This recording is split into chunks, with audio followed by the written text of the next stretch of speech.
Johera magwora, goni Ruoth Nyasaye Nyasachwa ni erokamano kuom loso thuolo majaber machal gi ma mar mondo wawuo kodi kit weche machal nade ma Jehova olose thuolo ni an mawuoyo kodi. Nyinga Pastor Goro Ongaro Isaiah, awuok e kanisa mar Bati Ministries Ler e piny Kayole. To kapok wacho wach moro amora Johera magwora, to wadhi kulo wiwa piny mondo wami Nyasach polo kod piny duong'. Jehova mar oganda lweny ber manade Ruodha, rabi chunya odendi jatend lweny, erokamano kuom loso thuolo ni mondo yal weche ni ka kinde pod nitie. Miwa ng'wono, miwa teko malich e Ruodh lela mar kuom Yesu. Amen.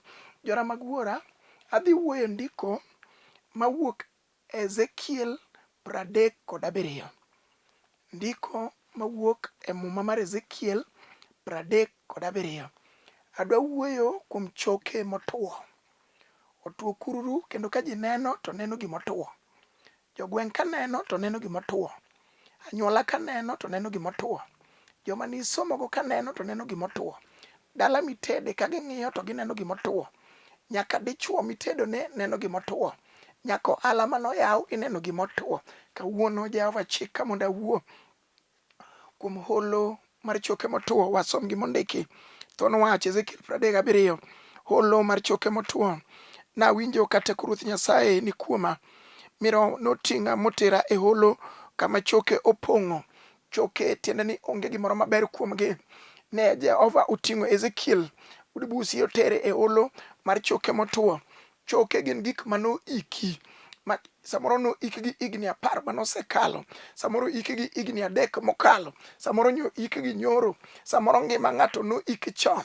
Owuotho kawuono to kara awi nose iki. Kara somb ng'ato nose iki chon. Kara samoro pepas mag ng'ato nose iki. Mane kamotimo choke motwo. Samoro kalatese negi ok nyal konye. Kata mana tedo motede ni ok nyal konye. Jehova wuoyo kod Ezekiel kone ni winji budibusi. Kawuono ne wadwa dhi e holo. Holo en kamoridore. To kanyo otimo choke motwo. Gini choke mang'eny to gitwo kururu. Gik manyalo wuokie mabeyo onge dalano. Otwo kururu. Gik mabeyo, gik mane nyithindo nosomo. Ma samoro nyithindo nodhi negi e mbalariany. Kawuono ok nyalo konyo jonyuolgi. En choke motwo. Ineno choke motwo. To Jehova ni kode duoko. Jaduoko geno kawuono. En Ebenezer. Elgibo Jehova Shalom. Nyasachwa mapok olo. Onyalo duoko geno kama geno nyorume. Wang'eye Nyasaye man kod loch. Okone Ezekiel ni lore holo mar choke motwo. Kawuono ni nitie geno kuom ng'ama nade mokwamo momoke holo mar choke motwo. Dungo dog ni jatend lweny. No miya wuotho e holo duto e kind choke go. Maneno ka ging'eny ahinya. Samoro choke holo mar choke motwo nitiere dala ng'ato, nitie dala gi ng'ato. Samoro nitie kuom tete ng'ato, samoro en kuom pith mar ng'ato, samoro en kuom ohand ng'ato, samoro en kuom tich mar ng'ato. Aneno ka ging'eny ahinya ma kata ka ng'ato lokore koni oneno ka dala gi otimo choke motwo lilo. Nyithigi mane nyalo konye kawuono ok nyalo konye. Dalo chimo to chogo lilo. Ng'ama nyalo konyo wadgi onge. To winji gima Jehova Nisi wacho. Ne gitwo kururu. Eka nopenja niya, wuod dhano, bende choke gi dichak lokre ji mangima kendo? Anto nadwoke niya, Ruoth Nyasaye, in kendi ime nyalo ng'eyo wachno.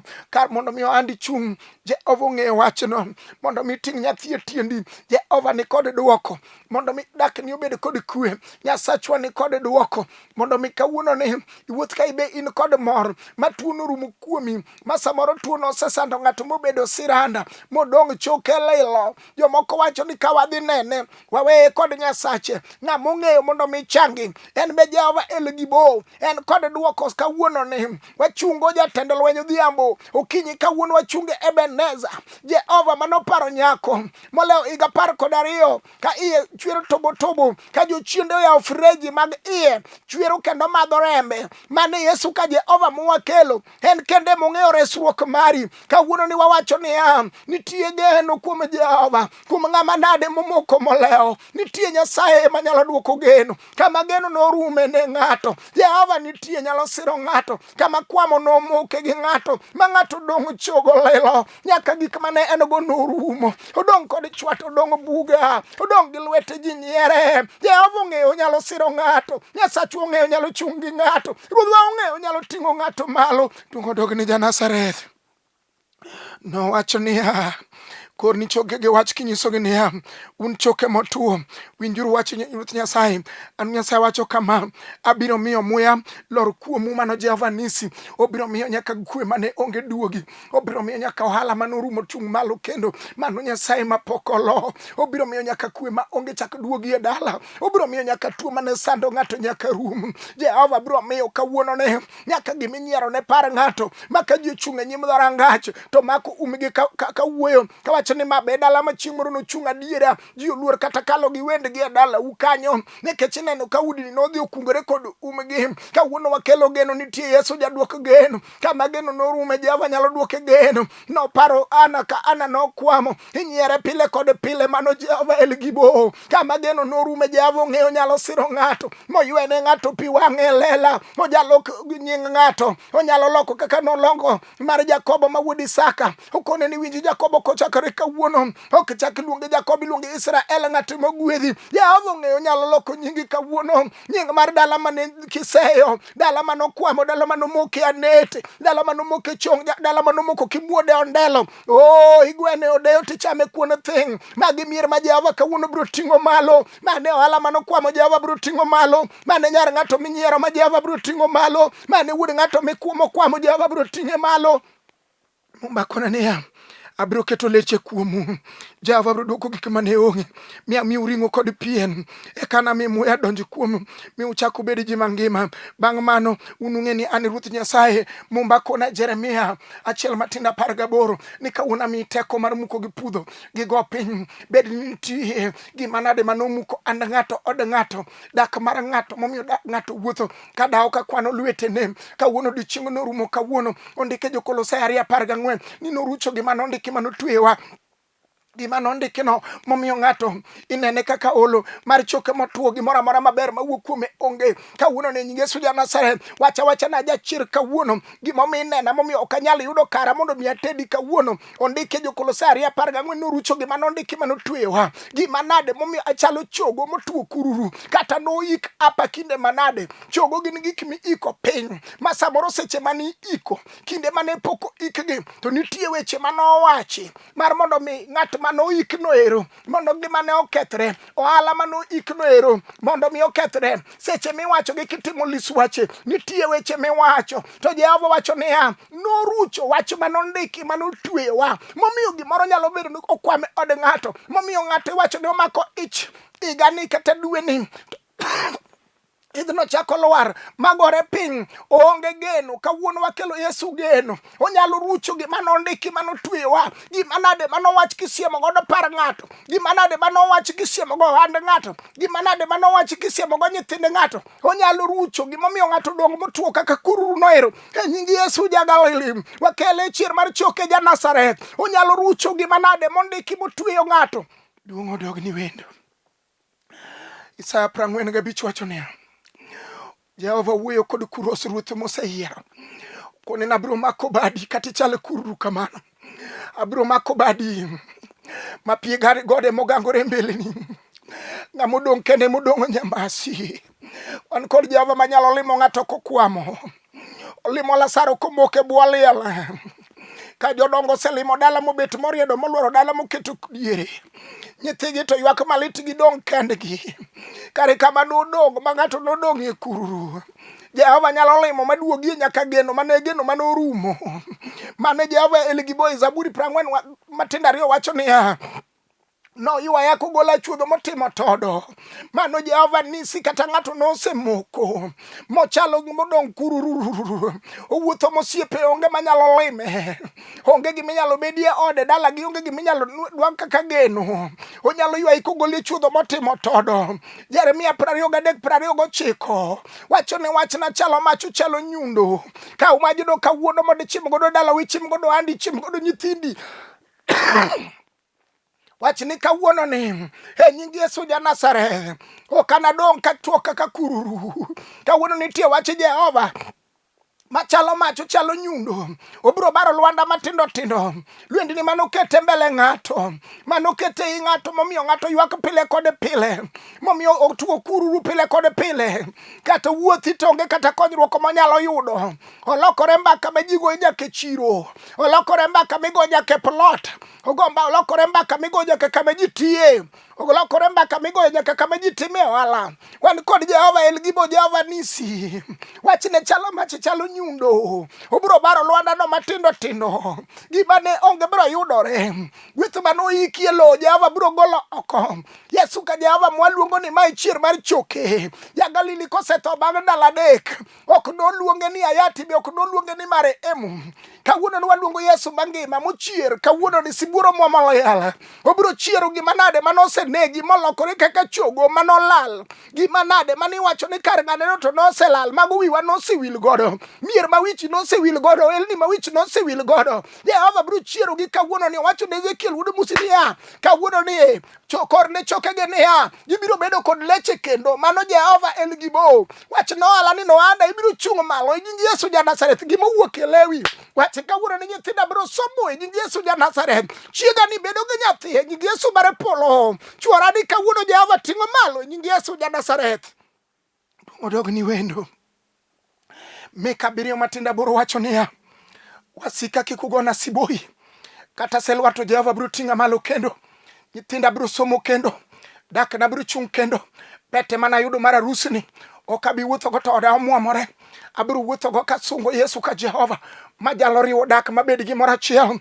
Wang'eyo ja paradiso mar loyo, ondiki Mathayo 15:13, gimoro amora ma wuora manie polo ne ok opidhi biro pudho oko, kata nopidh gimoro mondo mi dalau ochal mana kaka holo mar choke motwo, ma gima ber manyalo wuok e dalano onge. Wang'eyo Jehova Shalom manyalo duoko mwandu manolal. Enitie kawuono ni Ayubu seche mane mwandu nolal ni duto te, ma nyaka nyithindo rumo, nyaka mwandu norumo, dhok kod ngamia, nyaka faresi gi gik mana Ayubu nitie godo. Kuom yie Jehova nochako duoko ne kendo. Wacha ni kawuono achung' kuom yie. E fweny 5 wacho ni we ywak kawuono ni nitie sibuor mar dhod Juda emoselocho, kata ne lor iye kod oko mane ket kida 7. To wan kod Jehova Shalom, wan kod Jehova Nisi, wan kod El Gibo, wan kod Jehova Yahweh, Nyasachwa mapok olo, iluonge ni Mighty Man of War. Jehova Shalom biro, obiro mwamore mana ka sibuor, obiro kedo ni kawuono. Ang'eyo gimondiki kawuono ni ka Jo-Israel wuok e piny Misri, gineno ka Farao ni tokgi, nam bende makwar di mbele, bathgi nitie gode, kumachielo nitiere nyaka bunge. Jehova Shalom nomwomo, nodonjo kuom jok midwa tieki, kata ka wandi norumo, kata ka odi dwa kethore, kata kiwacho ni nyithinda gi kaka natimra gi nyikwama. Wan kod Jehova manyalo limo ng'ato sama odong' kende, sama ng'ato dong' e nyamasi, ma ng'ato wacho na dong' e okuta, ng'ama diresa ere, kata osiepe madiolo pesa kawuono loro ni simu. Wan kod Jehova makigone simu kawuono, ilware wichongi kiting'o bede ni malo, iwacho ni ratega sesarenda e nyim lweny. Japuonj bi mondo iresi par mirwa, bi mondo iresi oda kawuono, bi mondo mi gonya e jela kawuono. Ogonyo Joseph ka Jakobo, igolo wuoyi ka ni e jela kotwe lwetene, ikete obedo prime minister. Mano Jehova El Gibo, jalok jinga ucha nono, pokodeko mondo timni, pokodeko mondo timni, pokodeko mondo timni, pokodeko mondo resi, pokodeko mondo mi nying manyien. Duong' odogni wendo Isaya 54 matinda 17 wacho ni onge gi lweny molosi mondo inyi mano inyi. Kawuono ni kata ne los gir lweny mondo dala wuot chal choke motwo, mondo dalano gik mabeyo kik yudre, mondo dalano mondo guogi lile ma mondo yudre, dhok kod chiaye mamoko kik yudre. Kawuono wacho ni wakero Jehova Shalom, ng'at manoloko nyinge Jakobo, sama nowuok dala gi oting'o kede, sama nodok oting'o nyaka mwandu, nyaka mon Jehova miye. Pokodeko mondo Jehova timne ng'uono, mondo Jehova ma jatimne joge ng'uono mondo timne ng'uono. Kawa yie mang'ogo kawuono, wach ni wan kod Jehova Nisi, an kod Jehova ma jatimne ji ng'uono, obiro para kawuono kata kwamo e nying Yesu ja Nazareth. Wan kod Jehova ma jalochne joge, mumbako na niya e Jeremia 15 matindo 20, wasomie gimondike mombo Jehova abiro loki motegno ka oinga mar chuma mano Jehova Elgibo kata andi nosekethore obiro loki kako oinga mar chuma mane supermarket ma ji biro kawe gik moko kata nyithindi de kargi osekethore miwacho ni nyithi joka ng'ane ok tedi Jehova loso nigi arus igani Jehova miyo gi nyithindo igani yawuoti kendo igani owadwa ibedo kod kari kawuono ni nitie tich ma Jehova miyi kawuono iwacho no anda chung' malo tich na chung' malo wan kod Jehova manyalo loko nying ng'ata ucha nono abiro loki motegno koinga mar chuma mondo eke sir jogo gibiro kedo kodi to ok giniloyi nikech abiro bet kodi mondo ariti mano Jehova Nisi obiro bedo kodi mondo riti bed ni wasigo ramo obiro bedo kodi mondo riti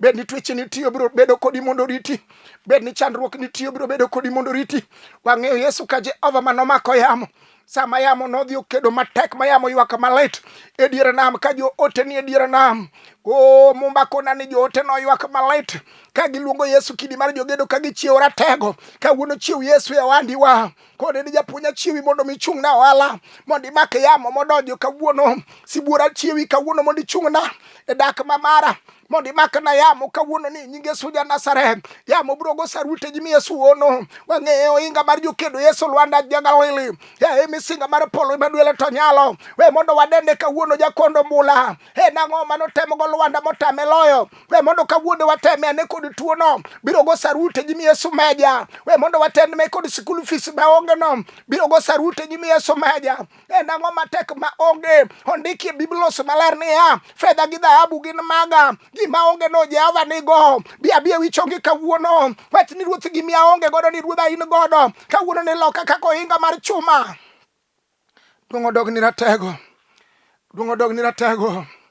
Jeremia 3:18 wacho no biro turo jok manie ng'utwa jok mar ting mapek ondiki e Zaburi 81:6 ni nogolo ting mapek e gokwa mana bolo dheru piny odheru momineno ka achalo kaka chogo matuo momineno ka dala wachalo gimatuo momiyo dak na ineno kaka gimatuo igoya ngero nikech jowete na to noseyudo nyithindo adong ka wuotho kapod adwer jomoko kanena to goye lak tarara jok malak gitar kakalo tinyiera we ni nyiero koda kawuna wacho niya kawuna biro golo ting mapek e goki kendo abiro turo jok mapek manokete ng'uti no mano Jehova emowacho ai tarucho gima nondiki mano Kolosai 2:14 ai Isaya 22:25 wacho niya musmal manogur matek ipudho oko e nying Yesu ja Nazareth kata nogure gi joma nade kanolama ng'o kiwacho ang'o kitimo singruok mane kata notime wi got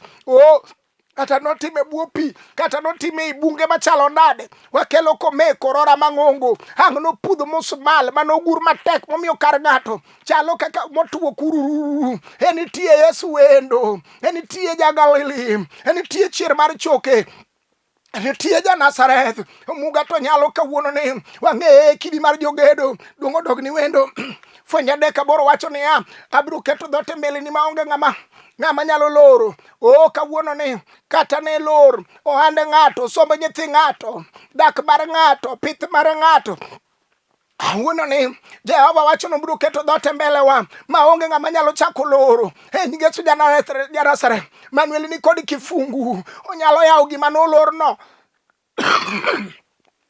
dongo dog ni ratego dongo dog ni wendo Geche 30 matindo 30 wacho ni mokwongo en sibuor onge le maromo kode jatend lweny mwachungo nyingene Yesu ka Jehova en sibuor omuga no ang' no muom kawuono ni jatend lweny sibuor ang' no donje dala ng'ato mokwamo manomoko dala manomoke anete manomoke kwamo manomoke ura manodongo ke nyiero dala manigoye otongo Jehova kawuono ang' noloki e lela wach ni Jehova kawuono loko nyinga ang'injo kiwacho ni in sibuor mokwongo in sibuor onge le moro amora maromo kodi ya jatend lweny kawuono timna ng'wono e nyim jomaler Yesu timna ng'wono japuonj biro nyalo wang'eyo sibuor mar dhor Juda moloko nying Esta nyathi kich moketo mobedo mikach ruoth mano Jehova Elgibo pok odeko mondo sir ng'ato oparo Daniel kanie bur sibuoche ka wasigu noramo ni Daniel nyaka rum kanyo. Daniel odong kende kar odong kod Jehova. Sama ruoth Darius no mondo gokinyi oyudo Daniel kapod ngima, joma nowacho do andi biro rumo kiny gibiro duogo gibiro yudo koala no kor ka sudo. Nyama nowacho ni nyithinde ok nokala ka gibiro yudo ka nyithindo kor kotedo kor kotieko sikul gisomo e nying Yesu ja Nazareth. Joma nowacho ni tedo ni be kiawa wanane gima gibiro neno Jehova Shalom Adonai Ebenezer Elgibo Jehova machungo joge lela wang'e jakondo bula kamano ero ondike Johana Beach wi manokwamo higa 38 sama noromo kod Yesu Meja omuga ma jatimo operation maling wi nochung' malo kata obedo ni daktache ne onge bodich kode joma ne nyume nyaka pi ne onge. Nitie Yesu ma ok ong'eyo dala uni dala gi ng'ane ni dala jokadhiera dala gi ng'ane gi dala jomomoko. En gima duong' moloyo ni yie mari be kawuono dikel iri Jehova mondo timni ng'wono. Yie mari be nyalo keli kawuono mondo Jehova loki nyingi. Yie mari be kawuono nyalo keli mondo Jehova ochung'i ohandi. Yie mari be kawuono nyalo keli mimuliri no miwach ni iya ni kawuono ting'o nyathi nying Yesu ja Nazareth. Gimiwacho gi Lewi gimiwacho ni gi Lewi ni kode teko nyaka pinywani nolos kokalo kuom wach mano Johana 1:3. Duong' odog ni ratego biro locho ne ng'amo yie, biro locho ne ng'amo yie, biro locho ne ng'amo yie. Woniero kamano sulwe mar polo Isaya 57 Matindo 14. Isaya 57 Matindo 14. Duong' odog ni ja Nazareth. Isaya 57 Matindo 14 muma wacho niya, bang'e unwinj duol kawacho niya, buguru ndara, buguru kendo loseuru maber. Wawacho ni dala ng'ato nyaka los kawuono kod remb Yesu ja Nazareth. Gik mane onge Jehova duoko kawuono. Ibiro bogo gi kuonde mane okethore machwanyo ji biro rumo kawuono. E nying Yesu ja Nazareth duol wacho niya, nyaka bugu kuonde mane okethore go momiyo wacho ni dala ni onge kata gari mar donje dala mandir. Gik mabiro donje gin mana mtokni makelo maiti. Owach ni wabug ndara kawuono e nying Yesu ja Nazareth. Kawuono Prado kod Muzo geche madongo biro donje dala no e nying Yesu ja Nazareth. Muma wacho ni an duto kuom duto mano Jehova Shalom fedha kod dhahabu gin maga mano Nyasachwa mapokolo. Kawuono wakele chir mar choke ng'at manyalo loko nying ng'ato elela ratiro kawuono ni en ka Ruoth mar polo gi piny. Ibrahim ma wuod Tera odhi oloko nyinge kod nyinge chiege. Chiege iluongo ni Sarai iloko nyinge Sara. Ibrahim iluongo ni Abraham kawuono ni wuonwa kuom yie kawuono. Nyathi mane onge dala Sarai dala Abraham oyudore kawuono e nying Yesu ja Nazareth. Ang'o manotemo go Lwanda motamelo en ang'o midwa teme go sani miwach ni japuonj atemi kama kawuono nitie wach madwa temi go ka Sarai notemi. Jehova ni timo ka malaika adek olime. Roho Maler sira chika niya, ji adek manos olimegi ne Nyasaye Wuoro, Nyasaye Wuowi, Nyasaye Roho Maler. Wach ni Jehova kawuono lim oda, japuonj lim oda, bed wendo na, Sibuor bed wendo na, oda kawuono bed wendo na, Ratego bed wendo na. Duong' odog ni wendo. Isaya 57 Matindo 14. Bang'e unwinj duol kawacho niya, buguru ndara, bugo tiende ni loso kuonde manokethore, kuonde manomukore, kuonde mane wacho ni ok nyal. Buguru ndara go eko. Mama mane wacho ni ok nyal tiyo nyathi e tiende, iwacho ni obugo kuonde go gibiro ting'o nyithinde tiendgi. Mier mane wacho ni kata dhok ok nobedie, buguru ndara go eko. Kawuono pith biro bede. Kama ni wacho ni kata law madorwako onge kodhi wuoth, buguru ndara no ero. Jehova ni kod lewni mabeyo. Yesu wasamo ninde bawo maneja no pog lawe e kinde askeche mano law manengone ni malo. Yesu wani kod lewni mibiro rwako. Wewe mondo nyiri mago gin gweth, wewe mondo nyiri mago gin mwandu, wewe mondo nyiri yiyo e wang'. Wan kod Yesu ka Jehova mong'ulu kuome olaw. Japuonj pod en wuon warruok nyaka kawuono. Wewe mondo sini odisitunde manitie. Wan kod Jehova mabiro kelo kombe mag jumbo, kombe madongo mogolo nyaka loka. Mago e mwang'eyo ni Yesu wabiro kelo. Poko deko mondo maneja mondo lok ode ng'ato. Nyaka ot mananyuola ne wacho ni dak gidhiye nikech odono suturungi manitiere kod kijikni moko mowang'o wang'. Mochoto chot. Wan kod Jehova maka gibiro duogo higa manyien. To giyudo ka Jehova oseloko nying. Noloko nying Joseph Joseph wuod Jakobo, kata sani onyalo loko nying ng'ato pok odeko mondo Jehova olok nying ng'ato. Duong' odogni were maklo. Duong' odogni. Kwan 23:19 wacho ni Nyasachwa ok en dhano. Osewacho no bro loko nyingi to bro loko. Osewacho no bro mi nyathi to bro mi. Osewacho no bro ting'i malo bro ting'i malo. Osewacho no bro gwedhi bro gwedhi. Zaburi 31 matin 14. Erokamano Adonai. Zaburi 31 matin 4. 31 matindo 4. Erokamano Ebeneza. Muma wacho ni rita maber mondo badho mosechikna kik maka. Wacha ni Jehova kura lware wichonga. Rita maber mondo badho mosechikna kik maka. Mondo tuoche mane mbele na mondo uog oko. Mondo thagruok mane tiere ni mondo rumo. Ine kar konyruok na. Nyasaye oseketo e lweti mondo iwara ni mar. Ine Nyasaye ma jadiera. Wadhi kodi e lamo. Jehova mar oganda lweny.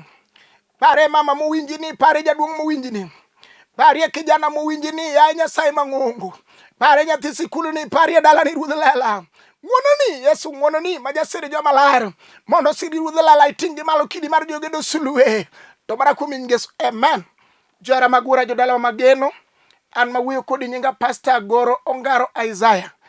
Awuok e kanisa mar Bahati Ministries Israel ler e piny Kayole. Namba dang' yuda go en 0733 79 49 10 anuoyo. Namba dang' yuda go en 0733 79 49 10. Namba machielo en 07 kendo 07 aito 70 5376 anuoyo. Namba machielo en 07 kendo 07 70 5376. Mad Jehova majasir joge, Nyasacho majating joge malo, oting'o malo kawuono, oting'o malo kiny, oting'o malo ndalo kod ndalo. Amen. Olunga jaera